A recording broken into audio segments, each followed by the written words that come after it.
श्री ब्रह्म पुराण ग्रहों तथा भुवा आदि लोकों की स्थिति, श्री विष्णु शक्ति का प्रभाव तथा शिशुमा चक्र का वर्णन। मुनियों ने कहा, महाभाग लोमहर्षण जी, अब हम भुवा आदि लोकों का, ग्रहों की स्थिति का तथा उनके परिमाण का यथार्थ वर्णन सुनना चाहते हैं। आप कृपा पूर्वक बताएं।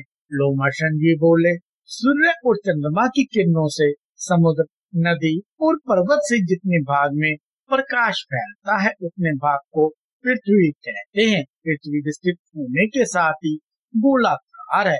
पृथ्वी से 1,00,000 योजन ऊपर सूर्य मंडल की स्थिति है और सूर्य मंडल से लाख योजन दूर चंद्र मंडल स्थित है। चंद्र मंडल से लाख योजन ऊपर संपूर्ण नक्षत्र मंडल प्रकाशित होता है। नक्षत्र मंडल से 2,00,000 योजन ऊंचे बुध की स्थिति है। बुध से 2,00,000 योजन ऊपर शुक्र स्थित है। शुक्र से 2,00,000 योजन मंगल तथा मंगल से 2,00,000 योजन ऊंचे देवगुरु बृहस्पति स्थित है। बृहस्पति से 2,00,000 योजन ऊपर शनिश्चर और उनसे 1,00,000 योजन ऊंचे सप्तऋषि मंडल स्थित है। सप्तऋषियों से 1,00,000 योजन ऊपर ध्रुव है, जो समस्त ज्योतिर्मंडल के केंद्र है। ध्रुव से ऊपर महर्लोक है, जहाँ एक कल तक जीवित रहने वाले महात्मा पुरुष निवास करते हैं। उसका विस्तार 1 करोड़ योजन है। उसके ऊपर जल लोक है, जिसका विस्तार 2 करोड़ योजन है। वहीं शुद्ध अंतकरण वाले ब्रह्म कुमार सनंदन आदि महात्मा वास करते हैं। जल लोक से ऊपर उससे चौगुना विस्तार वाला तपोलोक स्थित है, जहाँ शरीर सहित वैराज आदि देवता रहते हैं। तपोलोक से ऊपर सत्यलोक प्रकाशित होता है, जो उससे 6 गुना बड़ा है। वहाँ सिद्ध आदि एवं मुनिजन निवास करते हैं। वह पूर्ण जन्म एवं पुनः मृत्यु का निवारण करने वाला लोक है। जहाँ तक पैरों से जाने योग्य पार्थिव वस्तु है, उसे भूलोक कहा गया है। उसका विस्तार पहले बताया जा चुका है। भूमि और सूर्य के बीच में जो सिद्ध एवं मुनियों से सेवित प्रदेश है, वह भुवरलोक कहा गया है। यही दूसरा लोक है। ध्रुव और सूर्य के बीच में जो 14,00,000 योजन विस्तृत स्थान है, उसे लोक स्थिति का विचार करने वाले पुरुषों ने स्वर्गलोक बताया है। भू, भुवा और स्वा, इन तीनों को त्रिलोक्य कहते हैं।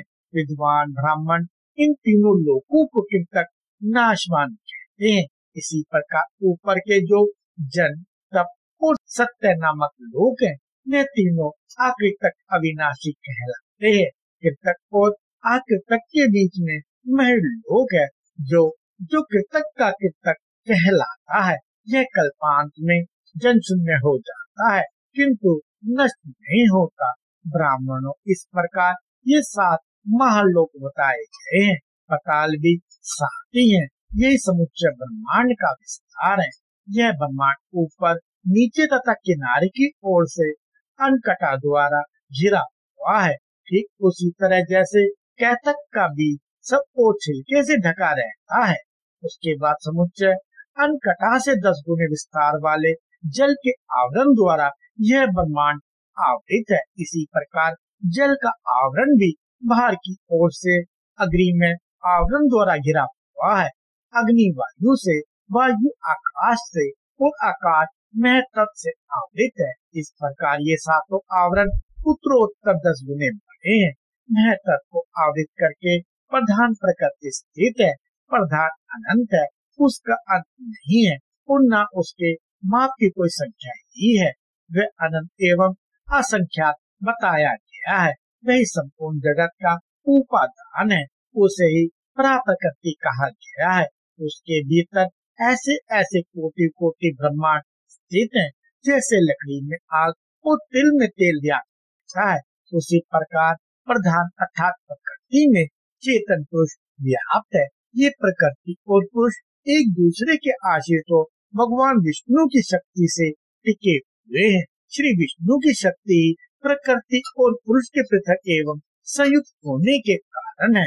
विप्रवरो वही सृष्टि के समय प्रकृति में शोक का कारण ही है। जैसे वायु जल के कणों से रहने वाली शीतलता को धारण करती है, उसी प्रकार भगवान विष्णु की शक्ति प्रकृति पुरुष रूप संपूर्ण जगत को धारण करती है। जैसे प्रथम बीज से मूल, तने और शाखा आदि सहित विशाल विश्व उत्पन्न होता है, फिर उस विश्व से अन्य बीज प्रकट होते हैं और उन बीजों से भी पहले ही जैसे वृक्ष उत्पन्न होते रहते हैं, उसी प्रकार पहले अव्यकृत प्रकृति से महत्व आदि उत्पन्न होते हैं, फिर उनसे देवता आदि प्रकट होते हैं। देवताओं से उनके पुत्र और उन पुत्रों के भी पुत्र होते रहते हैं। जैसे एक वृक्ष से दूसरा वृक्ष उत्पन्न होने पर पहले वृक्ष की कोई हानि नहीं होती, उसी प्रकार नूतन भूतों की सृष्टि से भूतों का ह्रास नहीं होता।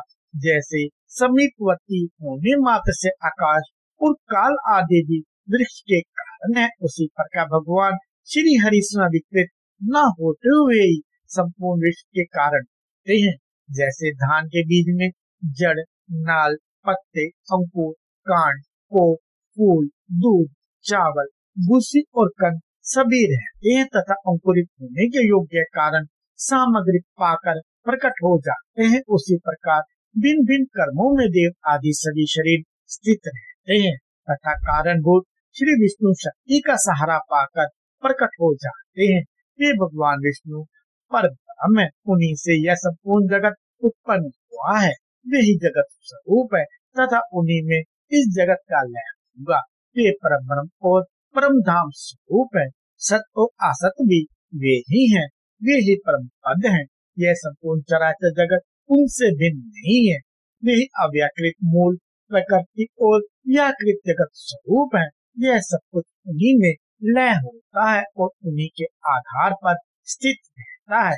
वे ही क्रियाओं के कर्ता यजमान है, उन्हीं का यज्ञों द्वारा यजन किया जाता है। यज्ञ और उसके फल भी वे ही हैं। युग आदि सब कुछ उन्हीं से पवित्र होता है, उन श्री हरि से भिन्न कुछ भी नहीं है। लोमहर्षण जी कहते हैं, आकाश में शिशुमार भू के आकार में जो भगवान का कारण स्वरूप है, उसके कुछ भाग में ध्रुव की स्थिति है। ध्रुव अन्य अपनी परिधि में भ्रमण करते हुए सूर्य चंद्र आदि अन्य ग्रहों को भी घुमाते हैं। ध्रुव के घूमने पर उनके साथ ही समस्त नक्षत्र चक्र की भांति घूमने लगते हैं। सूर्य, चंद्रमा, तारे, नक्षत्र और ग्रह ये सभी वायुमयी डोरी से ध्रुव में बंधे हुए हैं। शिशुमार के आकार का आकाश में जो तारमय रूप बताया गया है, उसके आधार परम धाम स्वरूप साक्षात भगवान नारायण है, जो शिशुमार के हृदय देश में स्थित है। देवता, असुर और मनुष्य सहित यह संपूर्ण जगत भगवान नारायण के ही आधार पर टिका हुआ है। सूर्य 8 महीनों में अपनी किरणों द्वारा रसात्मक जल का संग्रह करते हैं और उसे वर्षा काल में बरसा देते हैं। उस वृष्टि के जल से अन्न पैदा होता है और अन्न से संपूर्ण जगत का भरण पोषण होता है। सूर्य अपनी तीखी किरणों से जगत का जल लेकर उसके द्वारा चंद्रमा की पुष्टि करते हैं। धूप, अग्नि और वायु रूप मेघों में स्थापित किया हुआ जल अब भ्रष्ट नहीं होता, अतः मेघों को अब्र कहते हैं। वायु की प्रेरणा से मेघस्थ जल पृथ्वी पर गिरता है। नदी, समुद्र, पृथ्वी तथा प्राणियों के शरीर से निकला हुआ ये 4 प्रकार के जल सूर्य अपनी किरणों द्वारा ग्रहण करते हैं और उन्हीं को समय पर बरसाते हैं। इसके सिवा वे आकाश गंगा के जल को भी लेकर उसे बादलों में स्थापित किए बिना ही शीघ्र पृथ्वी पर बरसा देते हैं। उस जल का स्पर्श होने से मनुष्य के पाप पंख धुल जाते हैं, जिससे वह नरक में नहीं पड़ता। यह दिव्य स्नान माना गया है। कृतिका आदि विषम नक्षत्रों में सूर्य के दिखाई देते हुए आकाश से जो जल गिरता है, उसे दिग्गजों द्वारा फेंका हुआ आकाश गंगा का जल समझना चाहिए। इसी प्रकार भरणी आदि सम संख्या वाले नक्षत्रों में सूर्य के दिखाई देते हुए आकाश से जो जल गिरता है, वह भी आकाश गंगा का ही जल है, जिससे सूर्य की किरणें तत्काल ले आकर बरसाती हैं। यह दोनों ही प्रकार का जल अत्यंत पवित्र और मनुष्यों का पाप दूर करने वाला है। आकाश गंगा के जल का स्पर्श दिव्य स्नान है। बादलों के द्वारा जो जल की वर्षा होती है, वह प्राणियों के जीवन के लिए सब प्रकार के अन्न आदि पुष्टि करती है, अतः वह जल अमृत माना गया है। उसके द्वारा अत्यंत पुष्ट हुई सब प्रकार की औषधियां फलती, पकती एवं प्रजा के उपयोग में आती हैं। उन औषधियों से शाहजती मनुष्य प्रतिदिन विहित यज्ञों का अनुष्ठान करके देवताओं को तृप्त करते हैं। इस प्रकार यज्ञ, वेद, ब्राह्मण आदि वन, संपूर्ण देवता, पशु, भूतगण तथा स्थावर, जंगम रूप संपूर्ण जगत, ये सब वृष्टि के द्वारा ही धारण किए गए हैं। वृष्टि सूर्य के द्वारा की है। सूर्य के आधार ध्रुव, ध्रुव के शिशुमार चक्र और शिशुमार चक्र के आश्रय भगवान नारायण है। वे शिशुमार चक्र के हृदय देश में स्थित हैं। वे ही संपूर्ण भूतों के आदि पालक तथा सनातन प्रभु हैं। मुनिवरों, इस प्रकार मैंने पृथ्वी, समुद्र आदि से युक्त ब्रह्मांड का वर्णन किया। अब और क्या सुनना चाहते हो? कृपया लाइक, शेयर और सब्सक्राइब करें।